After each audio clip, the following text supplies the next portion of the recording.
Dears, അസ്സലാമു അലൈക്കും. Welcome back to my channel. അപ്പോൾ ഞാൻ ഇന്ന് വന്നിട്ടുള്ളത് നല്ല ഹെൽത്തി ആയിട്ടുള്ളൊരു കേക്ക് റെസിപ്പി ആയിട്ടാണ്. നമ്മുടെ അമൃതമുടി വെച്ചിട്ട് നല്ല ഹെൽത്തി ആയിട്ട് കുട്ടികൾക്കൊക്കെ കൊടുക്കാൻ പറ്റുന്ന ഒരു സ്നാക്കാണ്. അപ്പോൾ അതിന് മുമ്പായിട്ട് അല്ലെങ്കിൽ എൻ്റെ ചാനൽ ആദ്യമായിട്ടാണ് കാണുന്നത് പ്ലീസ് ഒന്ന് സബ്സ്ക്രൈബ് ചെയ്യാം. അപ്പോൾ നമുക്ക് പെട്ടെന്ന് തന്നെ വീഡിയോയിലോട്ട് പോകാം. അപ്പോൾ ഫസ്റ്റ് തന്നെ ഞാൻ ഒരു ബൗളെടുത്ത് വെച്ചിട്ടുണ്ട്. അതിൻ്റെ മുകളിൽ ഒരു അരിപ്പ വെച്ച് കൊടുത്തിട്ട് ഞാൻ അതിലേക്ക് ഒരു 1.5 കപ്പ് അമൃതമുടി ചേർത്ത് കൊടുക്കുന്നുണ്ട്. കറക്റ്റ് നല്ല നമ്മുടെ മെഷർമെൻറ്റ്സൊക്കെ നല്ല കറക്റ്റായിരിക്കണം. 1.5 കപ്പ് അമൃതംപൊടി ചേർത്ത് കൊടുത്തിട്ടുണ്ട്.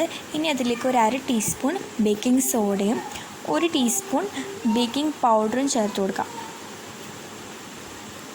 ഇനി ഞാൻ അതിലേക്ക് ഒരു 2.5 ടേബിൾ സ്പൂൺ കൊക്കോ പൗഡറാണ് എടുത്തിരിക്കുന്നത്. നിങ്ങൾക്ക് 3 ടേബിൾ സ്പൂൺ എടുക്കാം, പക്ഷേ എനിക്ക് അത്ര ഇഷ്ടമില്ലാത്തതുകൊണ്ടാണ് ഞാൻ 2.5 ടേബിൾ സ്പൂൺ എടുത്തത്. ഇനി അതെല്ലാം കൂടിയിട്ട് നന്നായിട്ടൊന്ന് അരിച്ചെടുക്കാം. 3 പ്രാവശ്യം അരിച്ചെടുത്താൽ നമ്മുടെ കേക്ക് അത്രയും നല്ല സോഫ്റ്റ് ആവും. അല്ലെങ്കിൽ ഒരു പ്രാവശ്യം അരിച്ചെടുത്തതിന് ശേഷം ഇതുപോലെ നന്നായിട്ട് മിക്സ് ചെയ്ത് ബേക്കിംഗ് സോഡയും ബേക്കിംഗ് പൗഡറും എല്ലാം എല്ലാ സൈഡ്സിലേക്ക് ആവുന്നവരെ ഒന്ന് മിക്സ് ചെയ്തിട്ട് നന്നായിട്ട് തന്നെ നമുക്ക് മാറ്റി വെക്കാം. ഇങ്ങനെ ചെയ്താലും മതി. നമ്മുടെ കേക്ക് നല്ല സോഫ്റ്റായി നന്നായിട്ട് പൊങ്ങി വരികയും ചെയ്യും. അപ്പോൾ ഇത് മിക്സ് ചെയ്തിട്ട് നമുക്കൊരു സൈഡിലേക്ക് മാറ്റി വെക്കാം.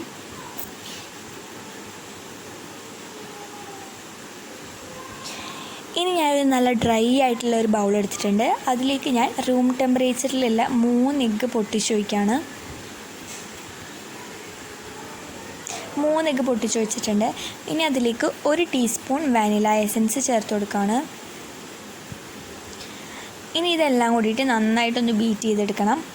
ഞാനിപ്പോൾ പതിയെ തന്നെയാണ് ബീറ്റ് ചെയ്യുന്നത്. ഞാൻ കുറച്ച് സ്പീഡാക്കിയതാണ് ഈ വീഡിയോ.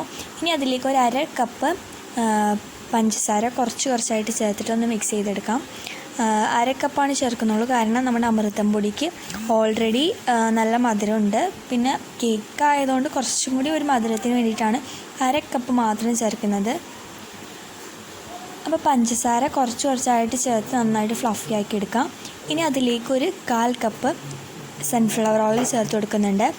ഏതെങ്കിലും റിഫൈൻഡ് ആയിട്ടുള്ള വെജിറ്റബിൾ ഓയിൽ മതി. അത് ഒഴിച്ച് കൊടുത്തിട്ട് നന്നായിട്ട് തന്നെ ഒന്ന് ബീറ്റ് ചെയ്തെടുക്കാം. ഇനി ഞാൻ ഇതിലേക്ക് ഒരു 1/2 കപ്പ് പാലാണ്. അത് പകുതി ചേർത്തിട്ടൊന്ന് മിക്സ് ചെയ്യാം. എന്നിട്ട് ഫുൾ ഒഴിച്ച് കൊടുത്തിട്ട് നമുക്ക് മിക്സ് ചെയ്തെടുക്കാം. ഇനി നമുക്ക് ബീറ്റർ ഓഫാക്കാം. ഇനി ഞാൻ ഇതിലേക്ക് നേരിട്ട് തന്നെയാണ് അമൃതംപൊടി ചേർത്തിട്ട് ബീറ്റർ വെച്ചിട്ടോ ലോ സ്പീഡിലൊന്നും ഇട്ടിട്ട് ബീറ്റ് ചെയ്യണം. നമ്മൾ നേരത്തെ അരിച്ച് വെച്ച അമൃതംപൊടിയുടെ മിക്സ് കുറച്ചായിട്ട് ഇതിലേക്ക് ചേർത്ത് കൊടുത്തിട്ട് നമ്മുടെ ബീറ്റർ ലോ സ്പീഡിൽ ഇട്ടിട്ട് നമുക്ക് ഒന്ന് ബീറ്റ് ചെയ്തെടുക്കാം. അല്ലെങ്കിൽ നിങ്ങൾക്ക് ഒരു സ്പൂണോ വിസ്കോ വെച്ചിട്ടൊന്ന് മിക്സ് ചെയ്ത് കൊടുത്താലും മതി. ഇങ്ങനെ ചെയ്താലും നമ്മുടെ കേക്കിന് ഒരു പ്രശ്നവും പറ്റില്ല കേട്ടോ. അപ്പോൾ ഞാൻ ഇവിടെ എല്ലാം ഒന്ന് ലോ സ്പീഡിലിട്ടിട്ട് നന്നായിട്ട് മിക്സ് ചെയ്തെടുത്തിട്ടുണ്ട്. ഇത്ര തന്നെ മതിയാവും. ഇനി ഞാൻ നേരത്തെ കുറച്ച് ഓയിൽ വെച്ചിട്ട് ഒന്ന് ഗ്രീസ് ചെയ്തിട്ട് അതിൻ്റെ മുകളിൽ കുറച്ച് അമൃതംപൊടി ഇങ്ങനെ വിതറി കൊടുത്തിട്ടുണ്ട്. അതിലേക്ക് നമ്മുടെ ഈ ബാറ്റർ ഒഴിച്ച് കൊടുക്കാം. ഇത് നിങ്ങൾക്ക് റൗണ്ടിലും ചെയ്യാം, പക്ഷേ ഞാൻ ഇത് നമ്മൾ ടീ കേക്കായിട്ടല്ല കഴിക്കുന്നത്. അപ്പോൾ ആ ഒരു ഷേപ്പിൽ കട്ട് ചെയ്തെടുക്കാൻ വേണ്ടിയിട്ടാണ് ഞാൻ സ്ക്വയറിൻ്റെ ചെയ്തത്. അത് നന്നായിട്ടൊന്ന് ടാപ്പ് ചെയ്തിട്ട് അതിൻ്റെ ഉള്ളിലുള്ള എയർ ബബിൾസൊക്കെ ഒന്ന് മാറ്റിയെടുക്കാം. ഇനി ഇത് നമ്മളൊരു 5 മിനിറ്റ് മുമ്പ് പ്രീ ഹീറ്റ് ചെയ്യാൻ വെച്ച പാത്രത്തിലേക്ക് വെച്ച് കൊടുക്കാം. ഇപ്പോൾ ഒരു 40 മിനിറ്റിന് ശേഷം ഞാൻ തുറന്നു നോക്കിയപ്പോൾ നല്ല സോഫ്റ്റ് ആയിട്ട് വന്നിട്ടുണ്ട്. നന്നായിട്ട് പൊങ്ങി വന്നിട്ടുണ്ട്. ഞാൻ ഒരു കത്തി വെച്ചിട്ട് സൈഡിൽ നിന്നൊക്കെ ഇങ്ങനെ ഒന്ന് വിടിയിച്ച് കൊടുക്കുകയാണ്. അപ്പോൾ നമ്മുടെ കേക്ക് പെട്ടെന്ന് ഡീമോൾഡ് ചെയ്തെടുക്കാൻ നമുക്ക് പറ്റും. ഇനി ഞാൻ ഇതൊന്ന് ഒരു വേറെ പാത്രത്തിലേക്ക് മാറ്റിയിട്ടുണ്ട്. കണ്ടോ, നല്ല സോഫ്റ്റായിട്ട് വന്നിട്ടുണ്ട്. ഇതിൻ്റെ ടേസ്റ്റ് അമൃതം പൊടിയാണെന്നേ തോന്നില്ല കേട്ടോ. നിങ്ങൾ എന്തായാലും ട്രൈ ചെയ്തെടുക്കണം. ഇനി ഞാൻ നമ്മുടെ ഷോപ്പിലൊക്കെ കിട്ടുന്ന പോലെ ആ ടീ കേക്കിൻ്റെ ഒരു ഷേപ്പിൽ ഞാൻ കട്ട് ചെയ്തെടുക്കുകയാണ്. നിങ്ങൾക്ക് ഏത് ഷേപ്പിൽ വേണമെങ്കിലും നിങ്ങൾക്ക് മുറിച്ചെടുക്കാം. പക്ഷേ ഇതുപോലെ മുറിക്കുമ്പോൾ നമുക്ക് സെർവ് ചെയ്യാനൊക്കെ ആയിട്ട് നല്ല ഭംഗിയായിരിക്കും. അപ്പോൾ ഞാൻ ഇതുപോലെ ഒന്ന് കട്ട് ചെയ്തെടുക്കുകയാണ്. ഇങ്ങനെയാകുമ്പോൾ സെർവ് ചെയ്യാനും നമുക്ക് നല്ല സിമ്പിളാണ്.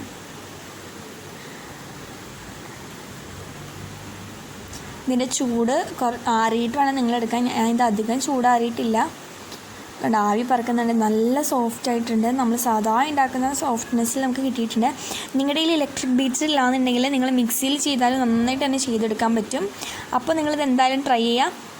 പിന്നെ ട്രൈ ചെയ്തതിന് ശേഷം നിങ്ങളുടെ ഫീഡ്ബാക്ക് അറിയിക്കുക. പിന്നെ ഇഷ്ടപ്പെട്ടാൽ ലൈക്ക് ചെയ്യുക, കമൻറ്റ് ചെയ്യുക, സബ്സ്ക്രൈബ് ചെയ്യുക. Thanks for watching.